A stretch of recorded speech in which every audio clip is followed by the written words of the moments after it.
নমস্কার, আমরা আছি আলীগ্রাম, আউসগ্রাম 1 ব্লক, গুসকরা সংলগ্ন, পূর্ব বর্ধমান জেলা। আমরা এখানে আজকে দেখতে এসেছি ভাইব্রেন্স প্রিমিয়ামের ফলাফল। বীজ শোধন করে নিয়ে লাগানোর থেকে আজকে 30 দিন বয়সে গাছটি আছে এবং আমরা ফলাফল দেখার জন্য জমিতে পারিপার্শ্বিকভাবে শোধিত এবং অশোধিত বীজ দুটোই পাশাপাশি লাগিয়েছি। আমরা দেখে নেব তার একবার ফলাফল। আমার ঠিক হাতের বাঁ দিকে এই দিকটাই আছে ভাইব্রেন্স প্রিমিয়াম দিয়ে শোধন করা, যেটা কিনা আমরা এইভাবে দেখছি। দেখা যাচ্ছে গাছ জার্মিনেশন মিস হয়নি বা সংখ্যা খুবই কম, নেগলিজিবল, সমান আকারে সমানভাবে বেড়ে উঠেছে। হয়তো কিছু গাছ এখনও ছোট আছে, কিন্তু আমাদের দৃঢ় বিশ্বাস সেটাও কমপ্লিট ম্যাচুরিটিতে চলে আসবে। আমরা যদি ফার্মার প্র্যাকটিস বা আনট্রিটেড সিডে দেখি, এখানে কিন্তু আপ ডাউন জার্মিনেশন আছে, কিছু মিস গেছে এবং এক আকারে ভালো গ্রিন ক্লিন ক্রপ ক্যানোপি কিন্তু তৈরি হয়নি।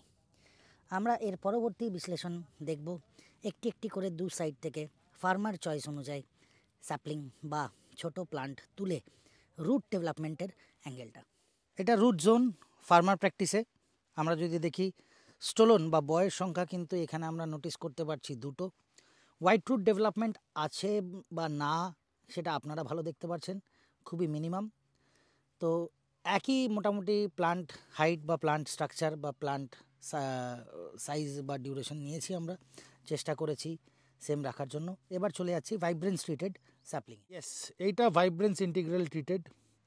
তো আপনারা দেখতে পাচ্ছেন এখানে স্টোলন কিন্তু চারটে স্টোলন দেখা যাচ্ছে। একটা অলরেডি পোটাটো টিউবার ফরমেশনও স্টার্ট হয়ে গেছে। এক্সেসিভ হোয়াইট রুট আমরা দেখতে পাচ্ছি এখানে, হোয়াইট রুট জার্মিনেশন। এবং এটার বলার আর দরকার লাগবে না যে this will give us a better yield এবং অনেক ভালোভাবে গাছটা কিন্তু পরিপূর্ণতা প্রাপ্ত হবে।